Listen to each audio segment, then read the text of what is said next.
Hey everyone, welcome to day 2 of what I love this name, by the way, the LP Comic-Con report. That's our new series name. And this is our Saturday events for Comic-Con at home this year. So this is what would be normally the big day for Comic-Con. I guess with Comic-Con at home, things are a little bit different. But we do still have quite a few panels to cover today. Most of them will unfortunately be after this live show, so we still have a lot coming up after this. But we do have some from yesterday to come back to, and then Mike, we're gonna start off with you. You watched the Simpsons panel today. Yes, it was a nice long panel with moderated by Yardley Smith, who plays Lisa Simpson, and then I'm going to read off everybody who was involved here. It was showrunner Al Jean, who has been the showrunner since season 13, and then he did a couple seasons before that. So he's been very long time showrunner on that show. Producer David Silverman and Matt Selman and Caroline Omine. Those are all producers. Then director Mike B. Anderson and animator Debbie Mahan were all there. And it opened up with a parody video. It was like a minute long about how The Simpsons is launching its own streaming service called Simpflix. And there were like a couple like posters of like parody shows that were going to be on Simpflix. So that was pretty funny. And then they started with questions actually that they took from fans. I guess beforehand they had like gathered some questions that they answered. And Yardley Smith asked a few of her own as well. One of the interesting ones was like, if you didn't write on The Simpsons, what TV show would you like to write on? And they said, It's Always Sunny in Philadelphia, What We Do in the Shadows, Bob's Burgers. Al Jean said The Sopranos and Mad Men because he loves those shows. And then Yardley Smith talked about how she was a guest star on Mad Men for one episode. And the whole time she was there, John Hamm like wouldn't stop talking to her about The Simpsons because he's such a huge like comedy dork. Which I kind of knew. And then after they did the questions, they talked about season 33, which is the upcoming season. And they talked about how the season premiere is a musical with almost wall-to-wall music. It stars Kristen Bell as Marge's singing voice.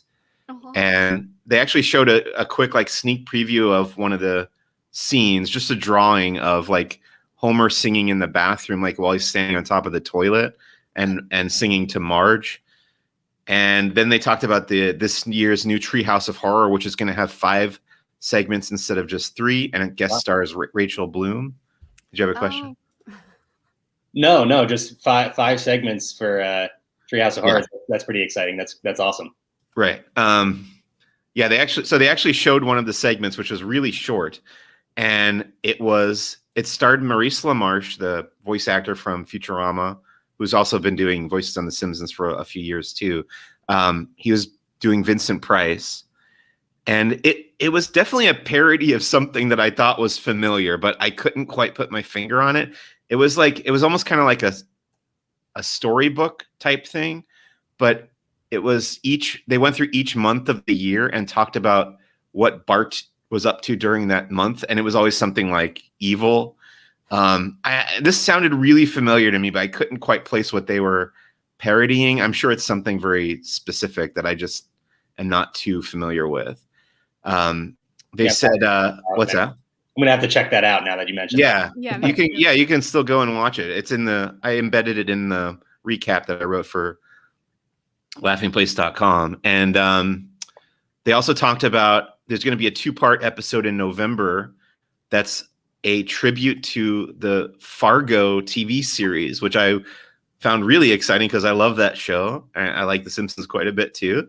Used to like it a lot more, but I am still watching and recapping it for Laughing Place. So I'd be excited to watch that. That's going to guest star Timothy Oliphant and Brian Cox. And they talked about how much they loved Fargo, the TV show. So they decided to do those episodes, which is pretty fun. And then they played a game of Pictionary where they had the animators like drawing characters and the writers had to guess who they were drawing. And like whoever they had like paired them off into teams, and whoever got the most points won at the end. I forget which team won. They also talked about how this is kind of an interesting tidbit that a lot of Disney animators have come over to work on The Simpsons after the like 2D animation department shut down because they wanted to keep working in like hand drawn. So they went over The Simpsons after instead of doing like CGI 3D animation. And Matt Groening showed up for the last like 10 or 15 minutes of the conversation, but he didn't really have that much to say. And then they wrapped up, like the last question that Yardley Smith asked everybody was if they had a nickname. So everybody on the panel went through and answered that question. And I have the whole list on the recap that I wrote. What's your favorite? What's my favorite one? Let's see. Oh, yeah, Matt Groening. Actually, that was the best part that he was involved with because he talked about how there was a mascot for Mattel, the toy company, when he was growing up called Matty Mattel. And people called him that. And he was just talking a bit about those like ads. So I never heard of that. So I thought that was kind of interesting. And let's see if there's anything else. Back at the beginning, I had heard her talk about this before. Like, I think it was when they were doing the D23 Expo panel, Yardley Smith talked about how she really wanted The Rock, Dwayne Johnson, to come on as a guest. And they still haven't done it, but she's like repeated it this time. It was like, please, I want an episode where Lisa befriends The Rock. And the writers, perfect. Yeah. And the writers said that they have an idea for this episode, but they're waiting to hear from Dwayne Johnson. So hopefully he'll, maybe if I see him around today somehow, I'll ask him if he'll do The Simpsons. Yeah, the Rock's not a busy guy, right? He has a wide open schedule. He can do right. this. That's The Simpsons panel. Season 33 is starting this fall on Fox. Cool. I was going to say in regards to that bit about Fargo, it must be nice to just be like, oh, I like this TV show. Let's do something with that for work. And yet, yeah. Here we are for work talking about TV shows we like. So right, exactly. I can't exactly. complain too much. Yeah, we have a similar deal, except we can't call Timothy Oliphant to come and chat with us. Well, we could try. We're probably going to get ignored. But all right, so jumping from the Fox animation lineup, we'll jump over to Freeform. Bekah, you covered a panel yesterday for Motherland Fort Salem. Yes, I did. I've been recapping the second season. Haven't actually watched the first season, so jumping into this is a little bit weird, but it's been kind of fun figuring it out.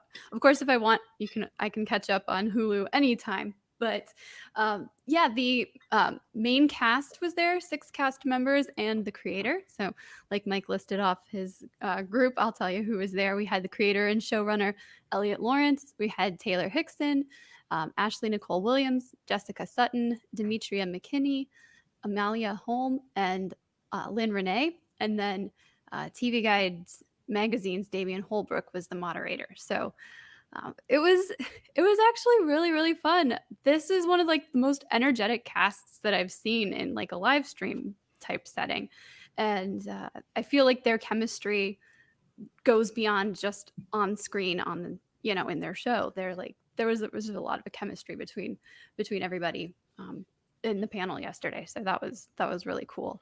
I don't know if anybody's watching it, but this is a show that's about like an alternate America where the Salem witches struck a deal with like the founding fathers to kind of protect the country. So they're our military. So it's really interesting. You've got powerful women who are gifted with magic, I guess.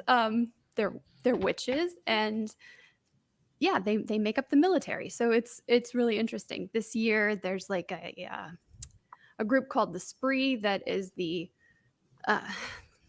they're kind of like they're like an a terrorist organization, kind of, but then there's also this other threat called the Camarilla. So you've got your main military witches and you've got your spree who may be coming together to fight the Camarilla. So a lot of the cast members were just talking about the different storylines and about their individual journeys. So yeah, lots of fun on this year of Motherland Fort Salem.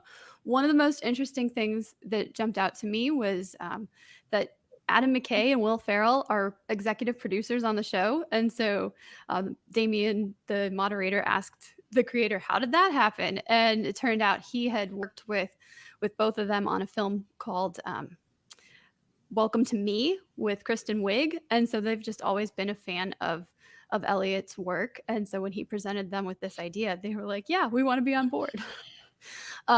Also, a couple weeks ago when the second series launched, Freeform had a witch test. And so some of the cast had taken it, and one of the girls who's a witch took it and got disappointing results. She's a civilian. So, but I took it as well, and I hadn't heard anything. And then today in the mail, I got my card with the oath, and I got a fun little sticker and some tattoos, and then I got my witch medallion. So yes, guys, I'm a witch. So there's this That is awesome. States Army, and then yeah. But there's 10 episodes this season. They asked everybody to kind of sum up what the season is like in just a word or a phrase. So if you want to hear those, we've got Change or Die, Vengeance, Revolution, Insidious, Urgency, Transcendence, and Seeds of Revolution. So yeah, I'm very, very much enjoying this show, more so than I thought I would. So if you want to follow along, I'm doing a recap each week, and then you can, of course, watch Tuesdays, 10 p.m. on Freeform. Yeah, and you mentioned you can catch up on Hulu. Mm-hmm. This is one of those shows on the very long list that I've wanted to watch and just haven't gotten around to yet. So I probably will give it a shot on Hulu at some point. Yeah. And then I can check out your recaps afterwards. I have every intention of going back to watch the first season, but I just have not had the time. Yeah. Yeah, well, as I said, we talk about a lot of TV and movies and other fun things of that nature. So, yeah, we're watching a lot these days. Real quick before we move on to our final panel, just want to say hi. Hi, Zach. And hi, Anthony. Hey.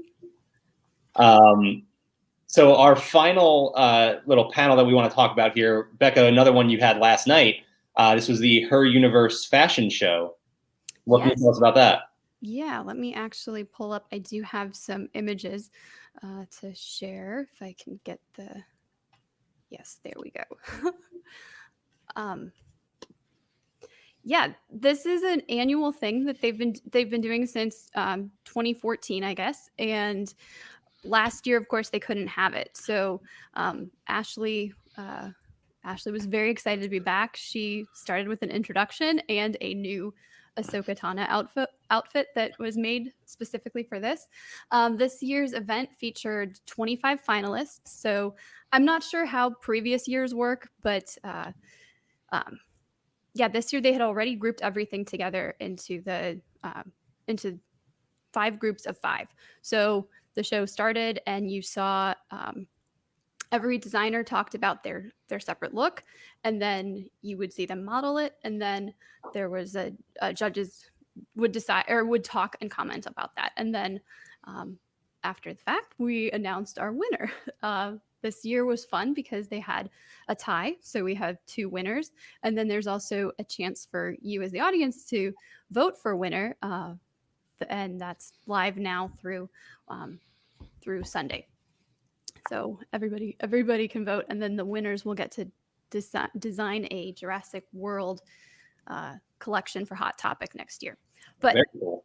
We're here to look at some of the designs. Of course, I have the show embedded on our post, so you're welcome to check that out. I did pull up a few of the images. This I thought was really cool because it's inspired by Soul.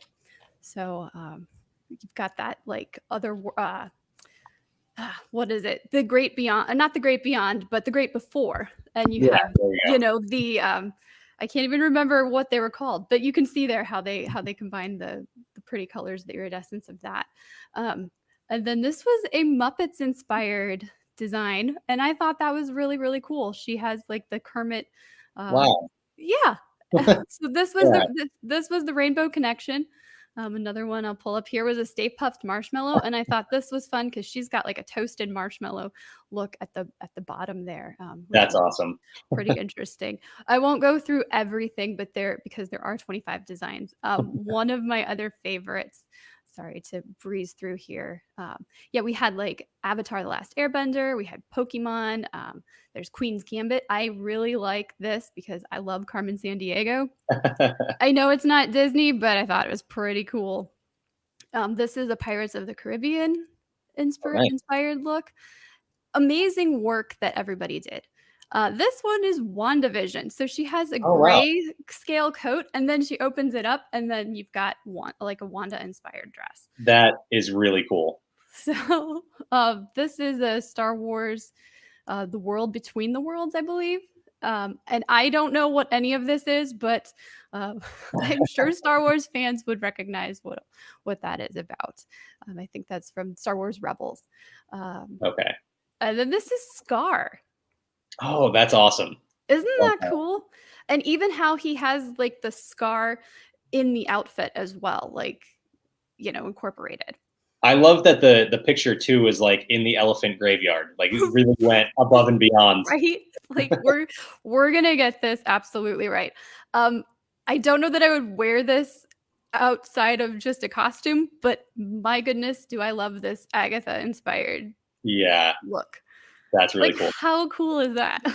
And to be fair, do you think you would wear any of these outside of yeah, that's true. No, I think you're right. It wouldn't be something that would make its way into right. You're not throwing this on to go to the grocery store. No. This is the armorer from Mandalorian. Oh, wow. So I know. And this is a Death Star or Darth Vader inspired gown with like a Death Star element That's that cool. she can lift up, and it shows the entire Death Star. Bob Ross. And let me go to this is Hamilton, inspired by Aaron Burr. She's got a really, really cool velveteen. Oh yeah, now I see. Okay. So nice. I still have not watched Hamilton. We just found Doobie's favorite, so that's cool. Right. And then this is the winner. One of the winners here is Taylor with her Pokemon inspired look. Team Rocket, yeah. And then the Skylar, and she had Queen's Gambit, and you can see here all of the different like squares. She hand wove all of those and stitched everything together. So judges were really impressed with her sewing technique. But yeah, amazing how talented some of these people are. Yeah. So if you want to vote for your favorite of the remaining designs, not these two because they've already won. There's voting is open right now on the Her Universe blog website, and they'll announce the winner on Wednesday. Yeah, so you can go and vote for that WandaVision one right now. Yeah, let me see. I did. Hold on. Let me see if I can pull up. I think did I not time it correctly? 39 somewhere in here. Well, while you're doing that, we just pull up this comment. Yep, Justin's right. I'm sure he's not watching. He's got better things to do than watch us recap Comic-Con, Doobie. Here we go. In a few seconds here, it'll cut to Wanda, Christine's Scarlet Witch inspired design. So, I mean, like, how fun is that? At first I was like, wait, how does this? Oh, I totally get it now. She's even got the gray like headband there. I think that's yeah. There's this transformation that's really cool, right? So yeah, lots of fun Fun really stuff. odd. I had to run and take care of something, and I came back and you're showing video of my friend Christine. You know her? Oh, really? Yeah, she was at my wedding. I've known her Oh for my like gosh. Okay. 20 years. Well, this is her contribution to the Her Universe fashion show. So you can vote for her design. You could go and vote for her Okay, as one of I the will do audience that. winners. Yeah. Yeah, let her know how incredibly talented we think she is, because that was really awesome. Oh, let me see. Hold on. Here we go. Did I miss the part where she lifts the? Maybe I did. Oh, yeah. Here, Mike. This is the armorer inspired by the armorer from Mandalorian. And then I promise I won't take up much more of your time. We'll cut to this very next one here. No, that's fine. This is our last panel to talk about. Well, then I'll just keep dragging it out. But yeah, this is so cool. She's got some like rods in there to be able to lift up the skirt. Hang on, I'll be right back again. Very Isn't cool. it not incredible? Yeah, So, that's awesome. I mean, there's so many good designs to vote for. It's hard to pick. I was just impressed when even by everything here, and then I don't know how the judges can even like pick a favorite, but yeah. Yeah, it's like I said, it's crazy how much talent other people have that I can't even fathom having that. Well, and I just bought a sewing machine, not to do anything like this, but to sew a t-shirt quilt. And I'm like, I can sew 2 squares together. I feel really great. And then I watch this and I'm like, oh my goodness, the amount of talent that people have, like, just it's so incredible. So yeah. I believe Kyle is sharing his thoughts on the Death Star. Thinking about a hang glider. Yes, must have been because he had bagels this morning. Anyway, yeah. So Cool. lots to check out, and all of that's over on the website. Yeah, so you can you take a closer look at all of your favorites on there, and of course watch the entire fashion show on there as well.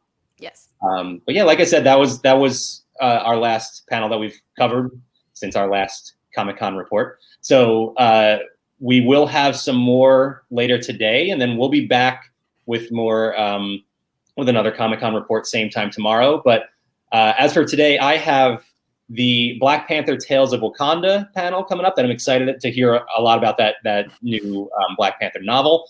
And then let me get the full name of this one, the Marvel Universe of Superheroes Exhibition, Fantastic Four and Beyond panel. So that's looking into that really awesome Marvel exhibition that's going on in Chicago right now. So that should be a lot of fun as well. Mike, I know you've got just a full day of animation. So after Simpsons, now you're going to have Central Park, Family Guy, and American Dad. Yep. And then we'll have even more tomorrow. And like I said, we'll be back same time tomorrow to recap all of this Comic-Con at home fun. You guys have anything else before we wrap up for today? I've never been to an SDCC. I've never been to Comic-Con. I'm sure both of you have. I have not been to San Diego Comic-Con. We talked about this yesterday, and Mike made me incredibly jealous of the fact that he's been to the last 15 of them or something. Yeah, I've been to a bunch. It's old hat for me. I feel like I would have really enjoyed it. 2009 through 12 would have been my sweet spot, because it was all the stuff that I was watching at that point. But yeah, hopefully, I've done New York Comic-Con, a few cons in Philadelphia, MegaCon here in Orlando, and not the big show, not yet at least. I know this is the show. At least that's what I think of. It's this is the convention of fan conventions. Right. So. Absolutely. All right. Well, like I said, we'll be back same time tomorrow to recap everything else. Oh yeah, go ahead. I did have one thing, because I bought a Comic-Con exclusive today. So I was thinking about they put out a vinyl record of The Shining, part of The Shining score. Very cool. Our old boss Ricky told me about it, and I was like, oh yeah, I gotta grab that. Who did that come from? From Mondo. Okay, so there must be some really awesome artwork on the cover as well. Yeah, I mean, it is familiar art. It's not like new art. Okay. It's old from the original release. So that's it was nothing. Awesome. Yeah. Yeah, that's really cool. And that's another great thing about, even though it's not real San Diego Comic-Con right now, we still get all those really awesome exclusives, and you can find some more of those on laughingplace.com right now. I specifically wrote about some Marvel things, and then an Alien poster as well. So you can find more about that. We've got a Darkwing Duck, Negaduck Q figure, and there's some, if you just want like regular Entertainment Earth convention pins, there's a few of those as well. So yeah, so much stuff. All right. Well, we'll be back tomorrow. Thanks everyone for watching. Bye.